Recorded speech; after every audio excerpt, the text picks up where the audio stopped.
Today is my 18th birthday. Tonight my dormant wolf gene will finally awaken. I can finally leave this house and be free. Noreen, it's 5 in the DMN morning. Get your useless self moving. That's my foster mother, Amma. She sneers down at me from the top of the stairs. Living off our kindness all these years, the least you could do is pick up more slack. I swallow my rage. Just a few more hours. My next chore is waking my foster brother, Levon. It's 2 FCKNG early. What do you want? He shoves 2 overflowing laundry baskets into my arms and slams the door. A moment later, the door opens again, and a heavy duvet hits the back of my head. I lug the massive pile downstairs. Amma is waiting for me, a smug look on her face. The washing machine's broken. My blood runs cold. Take the laundry down to the river bend and wash it by hand. She then adds her own clothes and my foster father's to the pile. As I turn to get bags, I trip and fall. I hear a crash behind me. A vintage plate is shattered on the floor. Before I can even stand, Amma's palm collides with my face. My head ricochets off the fridge so hard I see stars. You stupid little B-teach. That was a vintage plate. She screams that I'm nothing but a migraine. I stay silent, clean up her mess, and gather the broken pieces. Then I heave the heavy bags of laundry onto my back. I stumble outside toward the river, praying no one sees me like this. I kneel at the river bend, scrubbing clothes until my arms tremble with exhaustion. A wave of rage boils in my chest. A sharp, splitting pain ignites across my forehead, then vanishes just as quickly.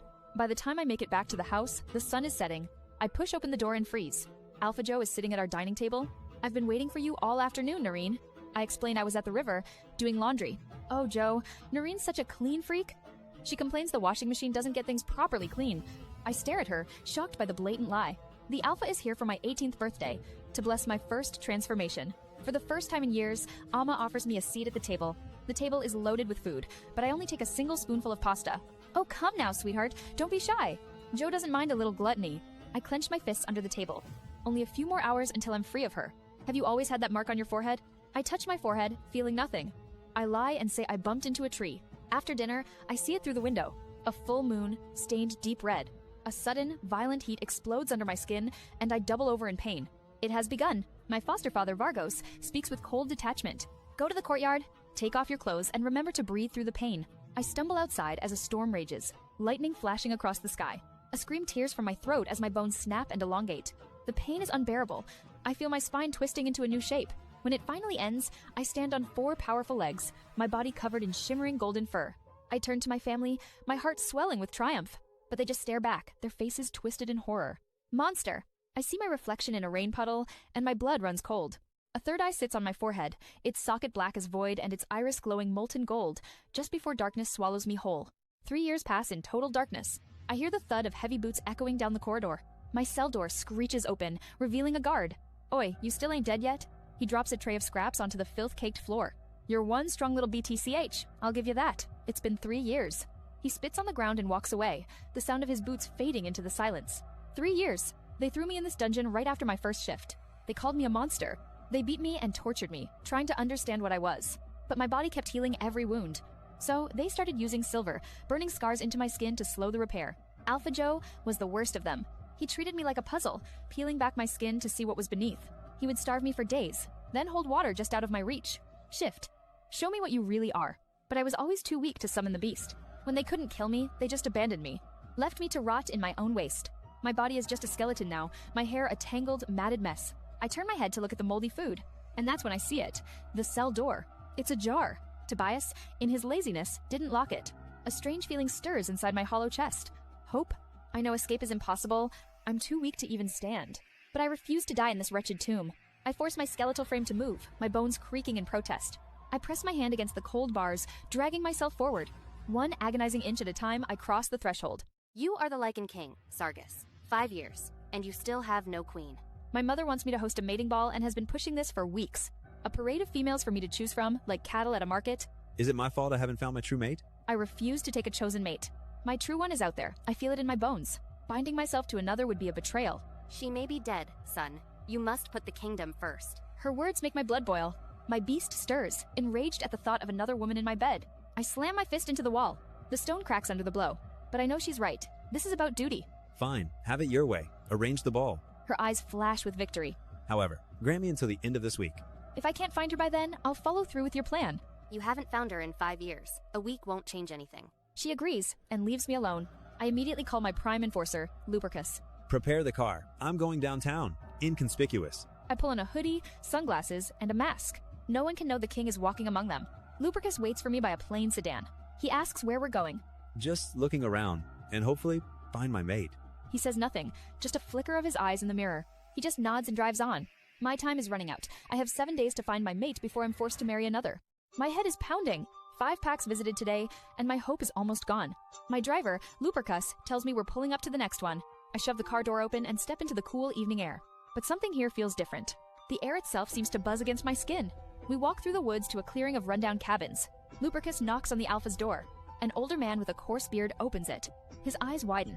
He recognizes me instantly, despite my disguise. The Alpha's name is Joe, and his house is a filthy wreck. The whole place stinks of stale beer, sweat, and rot. Your Highness, I wasn't expecting someone of your caliber. I don't have the patience for his excuses. How many unmated she-wolves do you have in your pack? He starts rambling off a full pack analysis. Did I ask for an analysis? Go straight to the point. He tells me there are about 40. Summon them all. Have them assemble at the clearing. He starts to object, so I let my power rise to the surface. The room grows cold as my eyes turn to black pools. Joe's knees buckle in terror.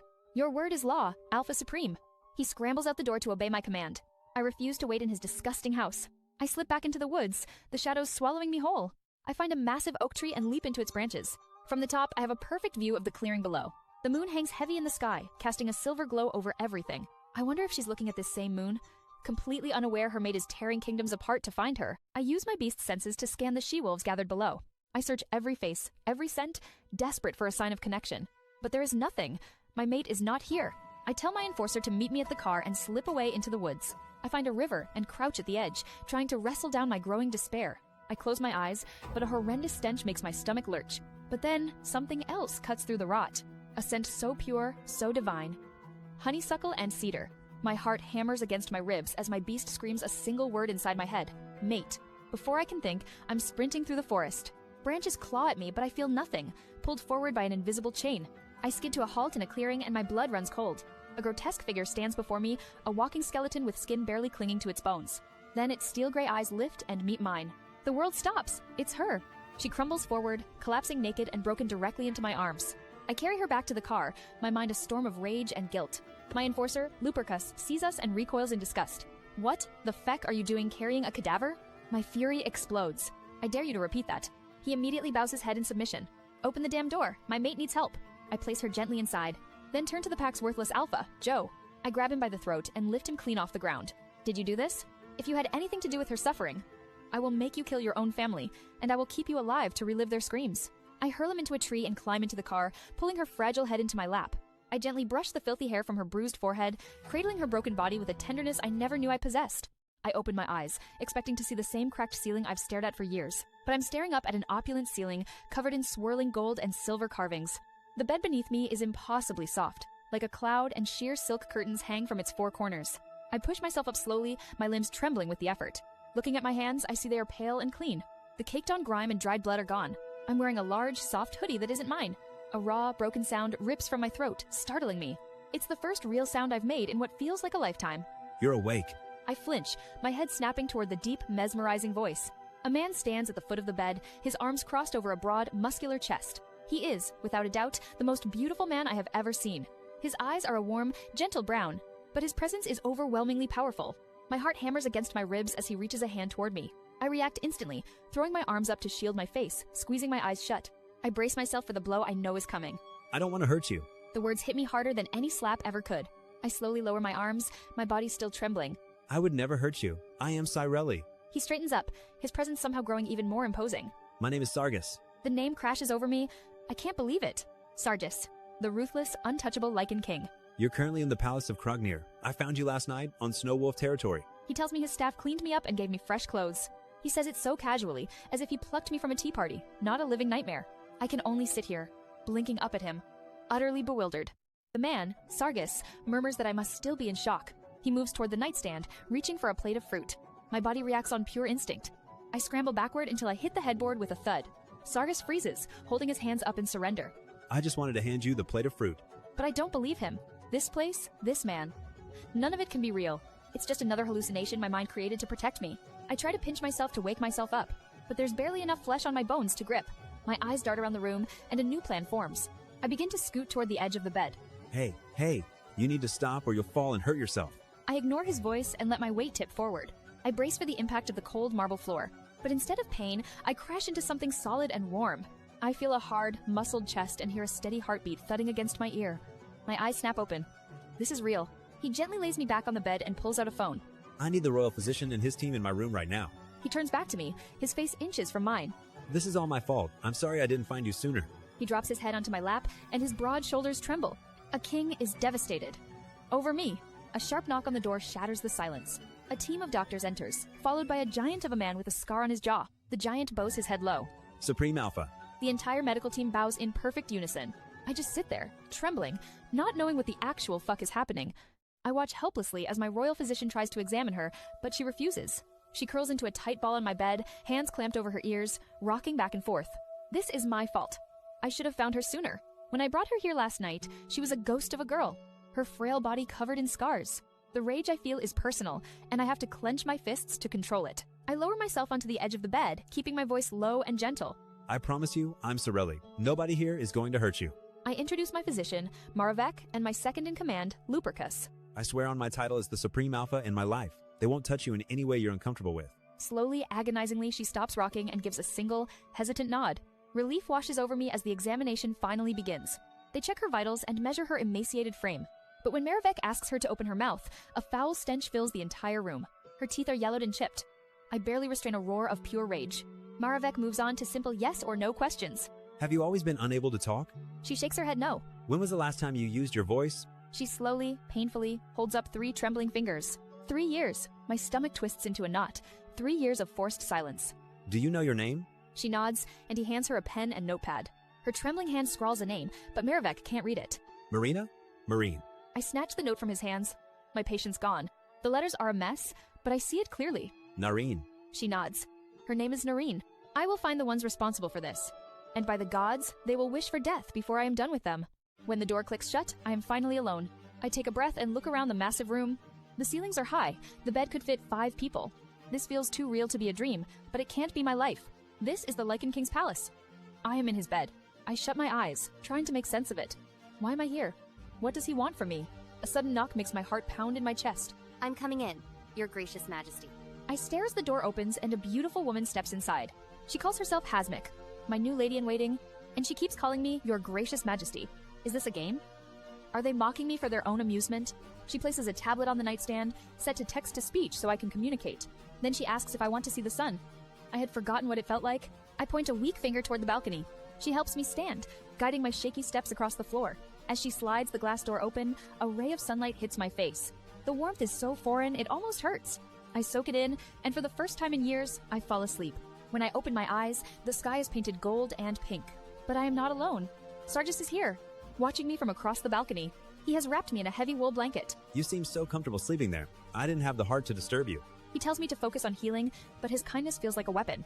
He says it's getting windy, that he should get me inside. Before I can even think, he scoops me up into his arms. I can hear the steady thud of his heart. He carries me back to the bed and gently tucks me under the covers. I'll be back in a minute. Then he turns and walks out the door, leaving me alone with his promise. The door clicks shut behind me. I finally let out the breath I was holding. The moment I'm alone, the weight of it all crashes down on my shoulders. In the elevator, my mind flashes back to my conversation with the royal physician, Maravek. His words still echo in my head. She's suffering from severe malnutrition, dehydration, and post-traumatic stress. He told me her dental hygiene is destroyed, a symptom of long-term neglect. If she were human, she'd be dead. Her wolf genetics are the only reason she's still alive. My throat tightens at the memory. He laid out the treatment plan. IV nutrients, hydration therapy, and immediate dental work. She will receive the best. Money is not a concern. But Maravek gave me a grave warning. The scars of the body, and those are easy. But the wounds carved into the mind and soul, that's where the real war lies. I had to ask the one question that burned inside me. Will she ever be able to talk again? He explained it's a survival mechanism from severe trauma. Her mind has learned to equate speaking with danger. Her body still believes speaking will lead to pain. After he left my study, I pulled out my phone. I sent a message to my second-in-command, Lupercus. Find out who she is, find out who tortured her. I want names. The elevator dings, pulling me back to the present. I step into the medical wing, where Maravek is already preparing an IV kit. We return to my private wing. Nareen is still curled in bed, fast asleep. A nurse gently inserts the IV into her vein, her body barely twitching. Once the medical team leaves, silence fills the room again. I stand there for a moment, just watching her breathe. I cross the room and sink into the sofa. I place a hand over my eyes, finally allowing the exhaustion to catch up. For 30 days, I've lived in this luxurious nightmare. They give me medicine, sunlight, and kind words. But I don't trust any of it. I'm just waiting for the mask to fall. Today, I wake up before them, wanting to do things for myself. I push back the covers and pull the IV needle from my own arm, wincing at the sting. In the massive bathroom, I find scissors and begin the slow work of cutting the matted knots from my hair. After what feels like hours, I step into the shower. The hot water runs over my skin like silk, washing away the scent of antiseptic and fear. Afterward, I wrap a robe around my damp frame and face the mirror. I take a deep breath and let the robe fall open, exposing my body for the first time. The scars are everywhere, a roadmap of pain. But one jagged gash steals my breath, running from my abdomen to my breast. I know exactly how I got it. The memory of Joe, of his silver-coated blade, crashes over me. I'm back in the cell, smelling the iron tang of my own blood. His cruel voice echoes in my mind. Let's see what monstrosity you're hiding beneath this flesh. My breath hitches, and the mirror blurs before me. No, no, no, not again. I collapse to the floor, my heart slamming against my ribs. Suddenly, the door bursts open with a sharp crash. Sargus rushes in, skidding to a halt as our eyes meet. His gaze dips once to my naked, scarred body, and he jerks away as if slapped by fire. I'm sorry. I didn't think. I heard your heartbeat. Shit. Please. Put some clothes on. I'll be outside. He slips out. And I dress in a pair of his shorts and a loose shirt. I simply pad past him as he stands by the window and slip back into bed. I curl beneath the duvet, my limbs heavy from the shower, the haircut, and the panic attack. I shut the bathroom door, dragging a hand over my face in frustration. I heard her heartbeat spike, and I just charged in like a fool. But what shattered me wasn't the nudity. It was the raw terror in her eyes. She looked at me as if I was the monster. For 1 month, she has been a ghost in my rooms. She takes her medicine and endures the treatments, but never asks for a single thing. Meanwhile, the man who did this to her, Joe, rots in my dungeon. He pays for every whimper she makes in her sleep. But his final justice will be hers to deliver, not mine. The door clicks open, and she steps out, wearing one of my shirts. She's cut her hair. For the first time, I can truly see her face. She walks right past me and gets back into bed. I'm so sorry for barging in. I panicked. She just turns her back to me. I grab the tablet from her bedside table. It's a last resort. I was wondering if there's something you've been craving. I hold it out, and her fingers brush against it as she takes it. My breath hitches. I quickly show her how to type a message. I watch as her fingers slowly begin to move across the screen. She turns the tablet to face me. What do you want from me, Supreme Alpha? The words feel like a slap. What do you mean? I don't want anything. She snatches it back, her fingers flying across the screen this time. Why am I here? In your bed? Why are you wasting resources on me? It hits me like a physical blow. After all this time, she truly doesn't know. I meet her stormy, guarded eyes. That's because you're my mate, Cirelli. Her eyes widen in pure shock. The tablet slips from her grasp, thudding softly onto the bed. The Supreme Alpha just called me his mate. I stare at him, completely frozen. This has to be a joke. A cruel, elaborate trick. I know the stories about Lycan mates. It's not a blessing. It's a curse from a witch. A punishment for their arrogance. And now he says I'm his. I pull my knees to my chest, trying to hold myself together. I feel like I'm shattering all over again. I'm not someone to be loved or fated. I can't bear to look at him, so I grab the tablet. My fingers tremble as I type. Mate. He smiles, a soft, genuine smile. Yes. You're the Supreme Luna and Queen of Krognir. Queen? He just called me a queen. I almost laughed like a crazy person. This man has goddesses following him around. He could have any perfect beauty in the world. But he's choosing me. A broken thing like me. I know his game. This is all a lie. He doesn't know my secret, nor what my own pack called me. An abomination, a three-eyed wolf. The moment he sees my true form, his kindness will turn to disgust. He'll throw me back in a dungeon. I have to get out of here. This beautiful palace is just another cage. I look at the tablet and type the only word that makes sense in this madness. Banana. I stare at the single word glowing on the tablet screen. Banana. In a castle filled with royal feasts, she asks for a simple banana, but it is the first thing she has ever asked for. A slow smile spreads across my face. I press the palace intercom on the wall. Bring the freshest bananas to my quarters, immediately. A few minutes later, my staff arrives for her daily treatment. Marvek and Lychee tend to her IVs and injections while I wait. Why are the bananas taking so long? My headmaid, Hasmik, gasps when I tell her, Noreen made the request. She did. She runs to the kitchens herself, returning with 2 huge bunches of fruit. Hasmik peels one and offers it to Noreen. She takes a cautious bite. Her eyes widen just a little. Then she devours it in seconds. She eats another, and another, and another. I can't take my eyes off her. My staff quietly excuses themselves, leaving us alone. You're going to turn into a banana at this rate. She pauses, gives me a tiny, almost invisible eye roll, and keeps eating. But the moment breaks, and she grows distant again. She picks up the tablet, her fingers typing quickly. The message she shows me hits like a physical blow. I don't want to be your mate. I force myself to take a breath. I know, and I won't force you, but you're the only one that's ever silenced the monster inside me. She turns her head away from me. I'll leave you to rest. I have some matters I need to see to. The door clicks shut, leaving me alone. I eat another banana, but the sweetness feels wrong. My old alpha's voice echoes in my head, calling me a useless leech. I know this place is just another gilded cage, and his kindness is always a trap. I push myself off the bed, walk toward the balcony, and slide the glass door open. The wind whips my hair as I stare out at the endless cliffs. This world has no place for me. I look down at the IV tube still attached to my arm. With a sharp tug, I rip it from my skin. Blood trickles down and drips onto the pristine marble floor. I step closer to the ledge, placing my feet on the cold rail. I am dangling on the very edge of oblivion. The ground below is a dizzying blur. Just one more step and it all goes quiet. But my body freezes. I'm so pathetic, I can't even end my own suffering. Then, something inside me shifts from despair to rage. I'm done being the universe's punching bag. I will give myself a new purpose, revenge. I will hunt down Joe and make him pay for every single scar. Nareen, please don't do that. I turn at the sound of his voice. It's a mistake. My foot slips on the rail. I am falling. I was grinning like a fool. My mate, Nareen, was finally eating.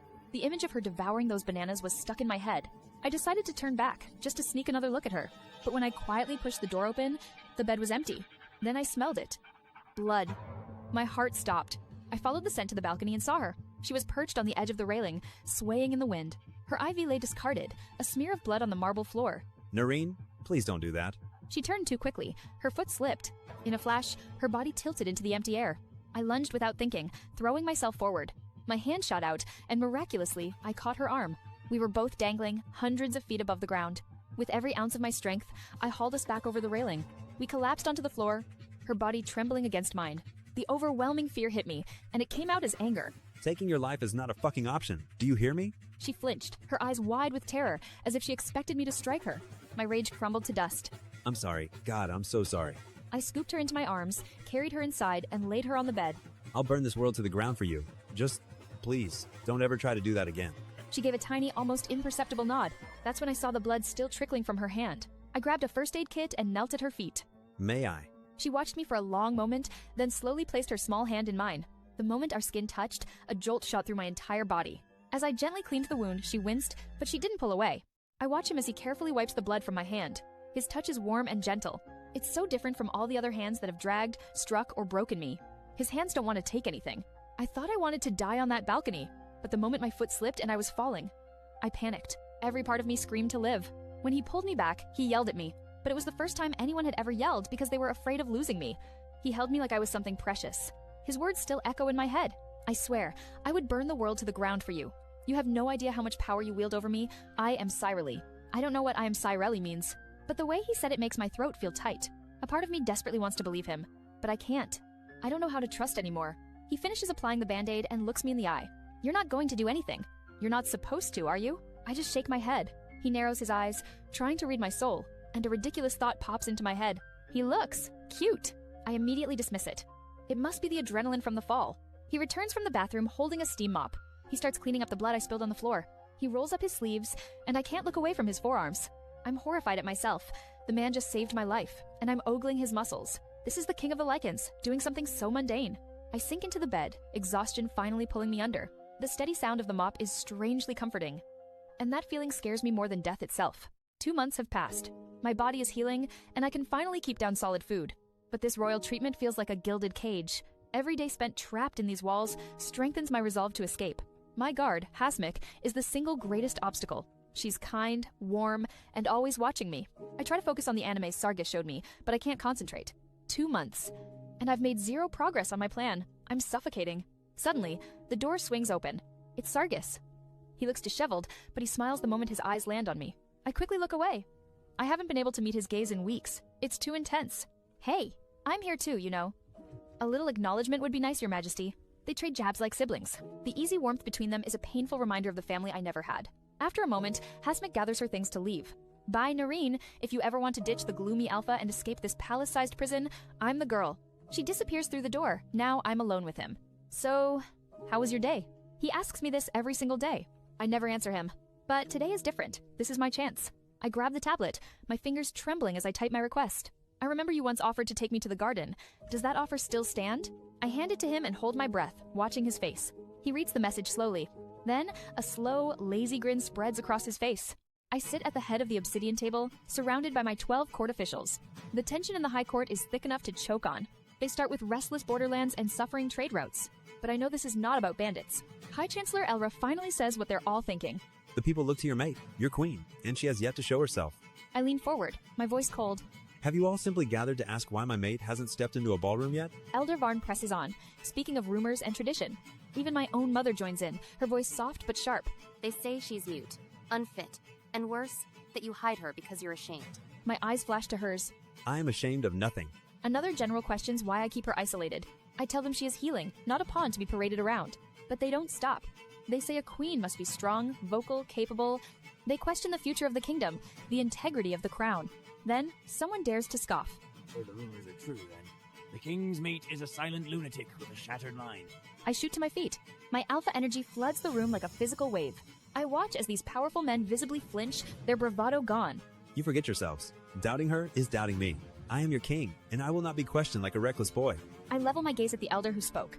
If you ever speak ill of my mate again, you will not leave this chamber with your tongue intact. The elder immediately lowers his eyes. A heavy absolute silence falls over the hall. My second-in-command and my cousin Lupercus chuckles, breaking the tense silence in the court. Relax. I think your message was well received. Besides, if you start pulling out tongues, Hasmik won't let me in her bed for a week. He's the only one who dares joke with me when I'm like this. My father steps in, urging a compromise. If you intend to take her as queen, there must be a path forward. I agree, but only on my terms. You will meet her one by one. This meeting is adjourned. I storm out of the hall, furious. Those hypocrites, all of them mated, dare to question my instinct to protect my own. I need to see her. Now, I force myself to look calm as I open the door to her room. And there she is. Sunlight pools around her on the couch. Her hair is longer, and there's color in her skin again. She glances up. Our eyes meet for a heartbeat. Then she looks away. It stings. Every single time. I notice she's watching the same anime I do. Hasmik is here, tapping away on her phone. Didn't think you even noticed I walked in. With the way you've been smashing that screen. You're just jealous you don't have reflexes like mine. We trade a few jabs before she gets up to leave. Bye, Noreen. If you ever want to ditch the gloomy alpha, I'm the girl. Noreen says nothing, just turns her gaze to the window. The room falls silent. So, how was your day? She picks up her tablet and starts typing. She turns the screen to me. It reads, I remember you once offered to take me to the garden. Does that still stand? Hope explodes in my chest. She asked this on her own. Absolutely. I follow him cautiously, keeping several paces behind. The palace halls feel endless. He stops so suddenly I don't have time to react. I walk right into his back, hard. I gasp, clutching my stinging nose as I step away. Hey, are you okay? You look like Rudolph with that red nose of yours. I just stare at him, surprised he knows that name. He leads me to a smooth wall and waves his hand over a hidden panel. A door slides open with a low hiss. It looks like a strange metal capsule. I step inside, and the door shuts behind us. Suddenly, the floor starts moving. My heart leaps into my throat, and I grab a brass bar to stay upright. Relax, Dot. It's just an elevator. You're safe. He offers me his arm for balance. You can hold on to me. I look away. Absolutely not. But then the elevator gives a sudden, sharp jolt. I stumble forward, right into his chest. His arms instinctively wrap around me to catch me. Panic takes over, and I cling to him, burying my face in his shirt. You can let go now. This way, Lady Koala. I can feel his chest shake as he laughs at me. I push away, my face burning. He leads me out into a room so vast it looks like a cathedral. Towering marble columns reach toward a ceiling I can barely see. Guards stand like statues at every pillar, their eyes fixed forward. At the far end of the room, I see them, two massive thrones. I look at Sargis, and for the first time, I don't see the man who brings me soup. I see the king, radiating absolute power and authority. A terrifying realization washes over me. From a man like this? From a fortress like this? To escape is impossible. I watch Noreen as she takes in the throne room. Her eyes are wide, like a soul who has never been allowed to dream. I see curiosity, awe, and then pure wonder dance across her face. That look tightens something in my chest. I make a silent promise to myself right then. When she is ready, I will take her to see the entire world. I can almost see her on the second throne, my queen, wrapped in official robes. But then I look at what she's actually wearing. She's in my oversized joggers, cinched at the waist with a drawstring, and on her feet are a pair of Winnie the Pooh slippers. If the elders saw her like this, they would spontaneously combust. I bite back a laugh and lead her toward the lower courtyard. A royal limousine is already waiting for us. The chauffeur bows and reaches for the handle, but I raise a hand to stop him. I've got it. I open the door for her myself and help her inside. Once we are settled, the glass partition between us and the driver lowers. Where to, Your Majesty? The royal garden? Valeriad? The partition rises again, sealing us in. I lean toward the mini fridge built into the wall. After rummaging for a moment, I find the treasure I stashed. A full, unopened, giant bag of M&Ms. I hold it out to her. She takes it with both hands, tears it open without hesitation, and shoves a colorful handful into her mouth. A soft smile escapes me. She catches me watching her, and I quickly look away, pretending to be fascinated by the scenery. The last thing I want is to make her self-conscious. Soon, the limousine slows to a gentle stop. The door opens and a warm floral breeze hits me. We have arrived at Valeriad. The ride in his limousine is strangely calm. The silence isn't suffocating, but I feel his presence beside me. It's a heavy awareness, pressing in on me. I've only ever ridden in old, rattling buses that coughed down gravel roads. Now I'm stepping out of a luxury vehicle into a dream. A grand gate of carved stone stands before us, woven with vibrant, living flowers. Sargus walks toward me, his sleeves rolled up to his forearms. This is one of the royal gardens. I thought you'd enjoy the place best. I want to tell him it's lovely, but the words are stuck in my throat. I can't forget what I just saw in the palace. I saw his throne. I saw his guard's bow at the flick of his hand. He might offer me candy and show me flowers, but he is still the king. He could snap his fingers and I would disappear. I cannot trust this kindness. Let's head in, shall we? I follow him silently under the arch and I freeze. Rows of impossible flowers stretch out in every direction. Birds of paradise, bleeding hearts, even a ghost orchid I've only ever seen in books. I run my hand along a row of velvety petals. Come, there's a spot I want to show you. He leads me through a maze of paths into a secret clearing. In the center, encased by a ring of white stones, is a single rose bush. The flowers blooming on it are not real. They can't be. They are a shimmering, liquid silver, like molten starlight trapped in petals. I move toward it, pulled by an invisible thread. I crouch in front of the magical flower, afraid to even breathe. What if I ruined it just by being near it? I'm staring at the silver roses when I hear his voice from behind me. They're called moonlit étoile roses. They can't be found anywhere else in the world. I finally stand, my legs cramping, and see him sitting on a nearby chair. He has a toothy smile on his face, looking completely relaxed. The sight makes something twist in my stomach, and I quickly look away. I hesitate before sitting in the other chair, keeping my distance. This has always been my favorite place to escape to. When everything gets too loud, I come here to bask in the silence. I almost smile at the image of him as a boy, hiding here from his duties. But I catch myself and wipe the expression from my face. You should see this place at night. The roses glow. I'll bring you next time. He says it so casually, with no hidden agenda in his eyes. His sincerity is a weapon I don't know how to defend against. He's still looking at me when he speaks again, his voice a low murmur. You're so beautiful. Has anyone ever told you that? I freeze completely. My throat locks up, and a terrifying feeling blooms in my chest. I freeze completely. My throat locks up, and a terrifying feeling blooms in my chest. It's a feeling that makes me want to let my guard down and trust him. But I can't. I remember my abuser, Joe, and the filth and the hunger. This kindness is a lie, and it's more dangerous than any cruelty I've ever known. I have to get away from him, now. I stand up abruptly. He stands too, concern flashing across his face as he steps toward me. Hey, are you okay? I instinctively take a step back. My heel hits the curved edge of the fountain behind me. In the next breath, I lose my balance and start to fall backward. But strong hands suddenly catch me. One arm wraps around my waist, pulling me flush against his chest. I gasp in shock, tilting my face up just as he bends down. And our lips touch. Our lips meet by accident. I feel her heartbeat spike against my chest. Her eyes glaze over, lost in a memory I can't see. She shoves me away with surprising force. Then she starts scrubbing at her lips, frantic and raw. I reach for her, trying to calm her down. Noreen, stop. Please, don't. But she ignores me and drops to her knees. For the first time in 4 months, I hear her voice. It's not a whisper or a laugh. It's a cracked, broken plea, saturated in terror. Please, Joe, I'm begging you. It hurts. So that's the name of the monster from her nightmares. She flinches as I move closer, and her palm cracks across my cheek. I don't even feel it. I just watch, helpless. As she curls into a ball, shaking so violently I think she might break. All I can do is kneel there as tears stream down my own face. Eventually, her body goes still. She's passed out. I gently lift her into my arms and carry her from the garden. My grief hardens into a cold, quiet rage. As I walk through the palace, guards and nobles bow in silence, feeling the fury rolling off me. I take her to my private quarters and lay her gently on the bed. I can't erase her pain, but I can destroy the man who caused it. I can't erase her pain, but I can destroy the man who caused it. I pull out my phone and type a single message to my enforcer, Lupercus. Let's pay a visit to our favorite criminal. His reply is instant. On my way. I look at her one last time, sleeping in my bed. Then I turn and leave the room to become the consequence. I meet Lupercus in the elevator. He wears his black mask and gloves, the ones he only uses when things get bloody. He punches the code for the dungeons. 0. The elevator groans, descending into the bowels of the palace. God, it always smells like fermented ball sacks. The doors open to the scent of blood and mildew. We walk past the cells. Prisoners shrink back in fear. They know my presence means things are about to get messy. We stop at the final cell. Joe's cell. Just open the fucking thing. Inside, Joe is curled in a corner, a pathetic wreck. He's pale, shaking, and filthy.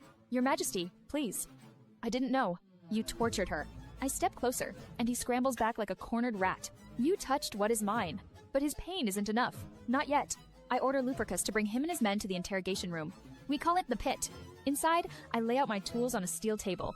A scalpel, bone pliers, and a special thornsteel knife. Lupercus drags in 9 whimpering men and straps them to chairs. Now, who would like to tell me why Noreen was tortured? Silence. I drive the knife through the nearest man's palm and twist until the bone splinters. Before he can recover, I wrench his jaw open and slice out his tongue. Yuck. I think that landed near my boot. Now, who's next? The man I spared begins to sob.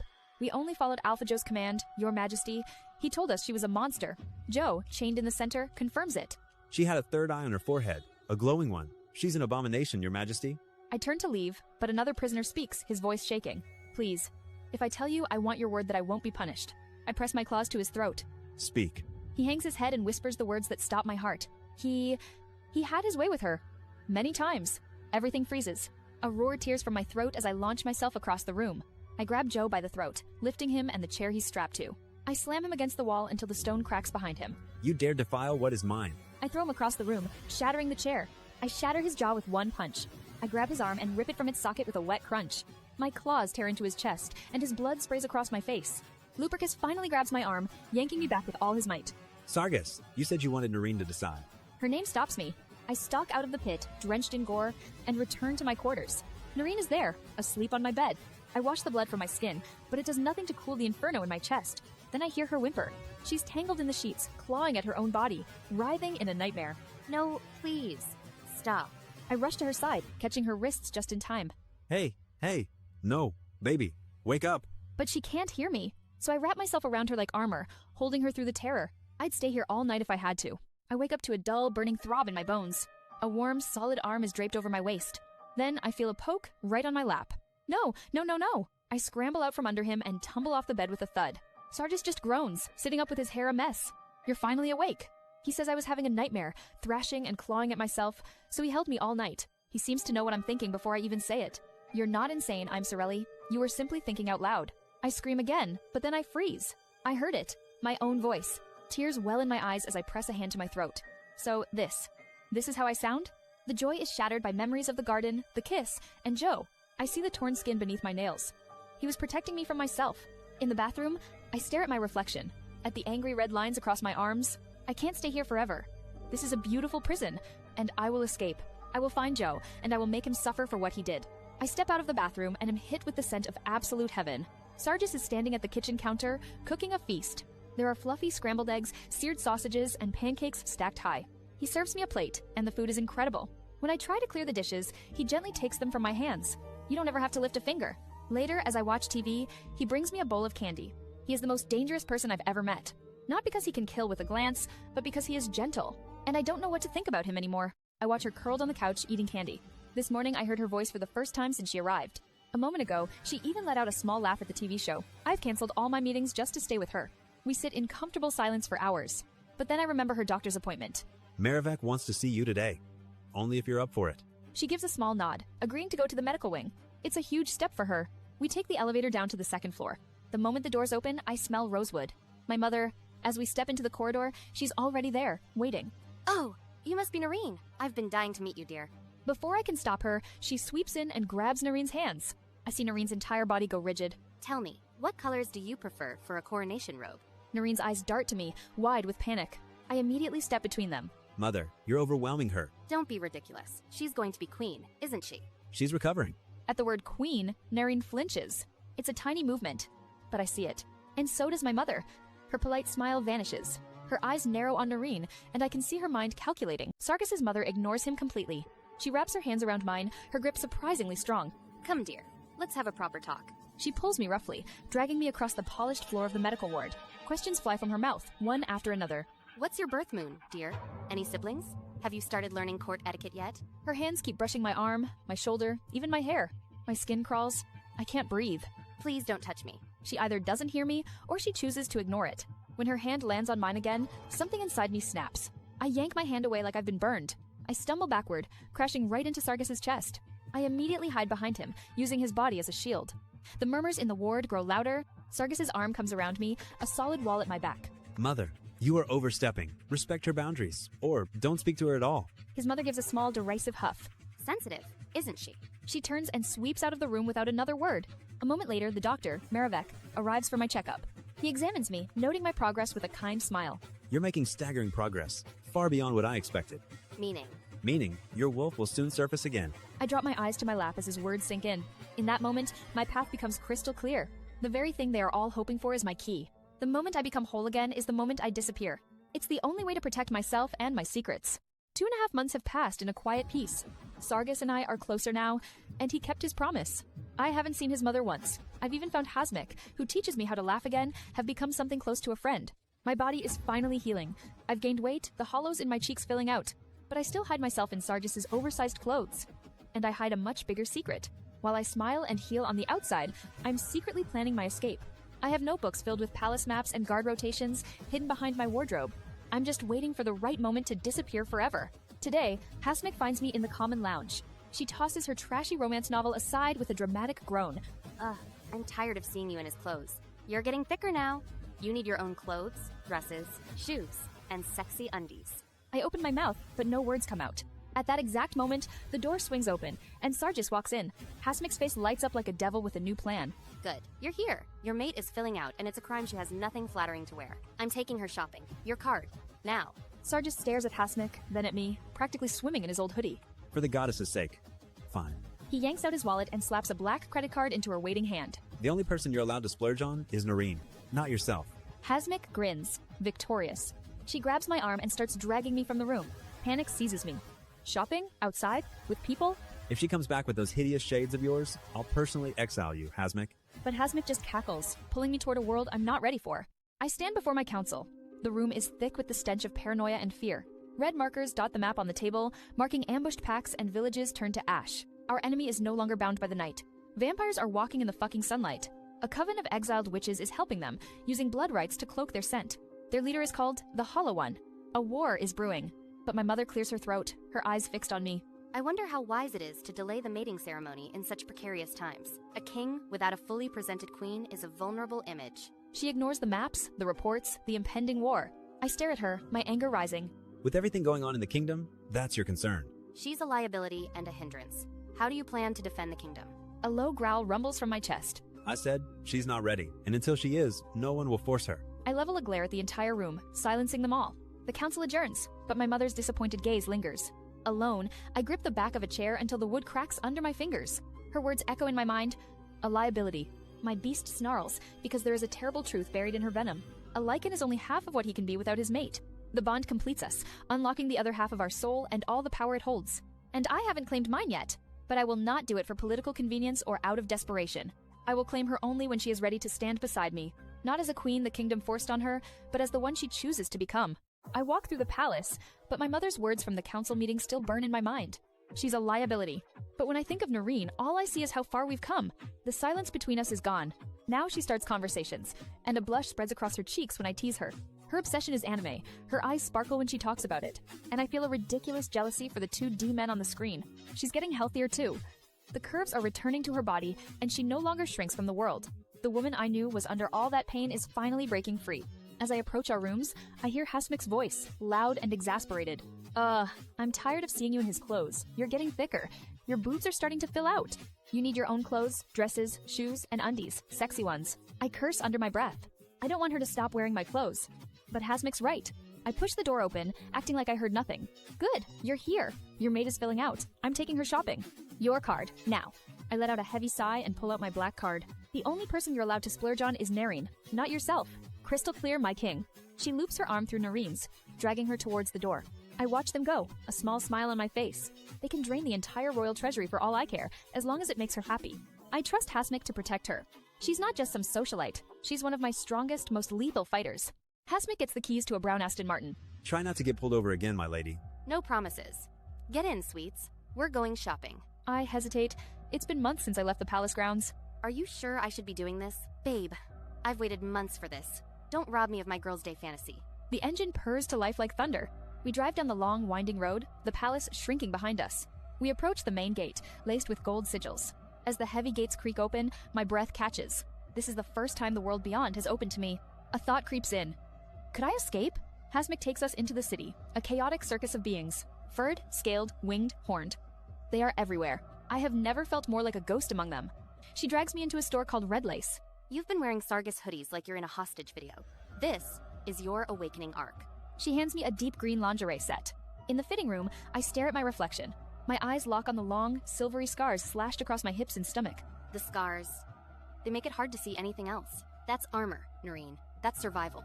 You wear them like a goddamn crown. Later, while we're in another boutique, Hasmik's phone buzzes. She steps away to take the call. This is my chance.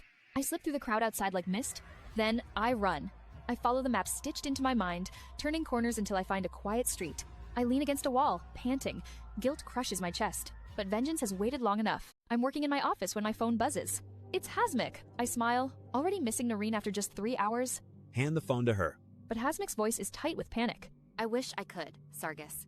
I can't find her. The silence is deafening. My entire body locks up. Hasmik, this isn't funny. She's gone. I turned around for 1 minute, and she just vanished. I'm already on my feet. My chair slams against the wall as I shove my desk away. Where are you? She rattles off an address, and I tear through the palace like a storm. My beast claws beneath my skin, feeling her absence like a physical wound. I floor the accelerator, and the city becomes a blur of lights and screaming horns. I find Hasmik pacing frantically outside a boutique. Start talking, now. She says Noreen was fine one moment, then gone the next. She masked her scent, mixing it with the crowds like she'd planned it all along. We split up to search. I chase a thread of her scent down a crowded street, but it goes cold. I run blindly, barging through stores, my lungs burning. An hour later, I return to the boutique empty-handed. Seeing Hasmik and Lupercus with nothing, my fury snaps. How the fuck did you let her out of your sight, Hasmik? Lupercus steps between us. Sargus, calm down. Don't tell me to fucking calm down. I just lost my mate. I force myself back from the edge, my rage turning to ice. I want every guard, every scout, search every gate, tunnel, and street. I want her found, within 24 hours. I run and I don't look back. The city streets are a world I don't recognize. I stop a stranger, panting for breath. The Snow Wolf Pack. She barely looks up from her phone. That's hours away on foot, girl. You'll need transport. Her words hit me like a slap. I have no money. No phone, no plan. I collapse by a fountain, my legs giving out completely. My reflection stares back at me, wild-eyed and broken. I drag myself to a bus stop and fall onto a bench. My whole body trembles uncontrollably. The noise of the city crashes over me, lights, cars, and endless voices. Everything is too much. Tears stream down my face, and I don't even try to stop them. Goddess, what was I thinking? I made a choice in a single moment, blinded by the need to be free. Now I'm just stuck. Cold, exhausted, and completely lost. Then a thought cuts through the pain, and it hurts more than anything. I miss him. I miss Sargus. I want the safety of the palace. I want to go back. But I can't. Not while Joe is still out there, breathing freely. He ruined my life. Joe destroyed pieces of me I can never get back. I need him to look me in the eyes and see that I survived. But right now, I am helpless. The tears finally dry on my face. The shaking stops, replaced by a deep, cold numbness. I curl into a ball on the hard bench, astray in the dark. The world blurs as I rock myself, alone in the night. I pace my room, a prisoner of the suffocating silence. Hours have passed since Noreen vanished. I clutch the hoodie she wore, inhaling her faint, ghostly scent. Is she hurt? Lying somewhere cold and alone? Then a darker thought strikes me like a fist to the gut. Did she plan this all along?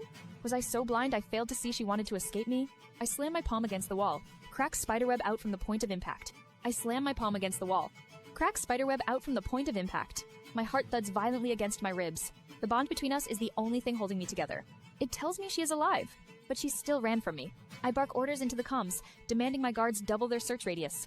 I am willing to rip this city apart to find her. Defeated, I collapse onto the nearest sofa. Just as I whisper a prayer, the door slams open with a bang. Lupercus barges in, breathless. A guard just called in. They found her. I shoot to my feet so fast, the sofa clatters behind me. Where? She was. Sleeping. On a bus stop bench. Downtown.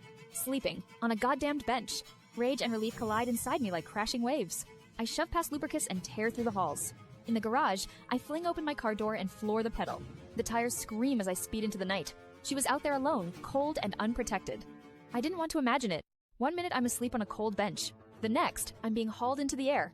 Unfamiliar hands grip me like a sack of grain as panic thrashes through me. Hey, put me down. I kick weakly, but my body is spent. I'm dumped into the backseat of a black car. The door slams shut, sealing me inside like a prisoner. Let me out. This is kidnapping. The driver finally speaks, and my stomach flips. Your gracious majesty. His majesty is not in a good state of mind.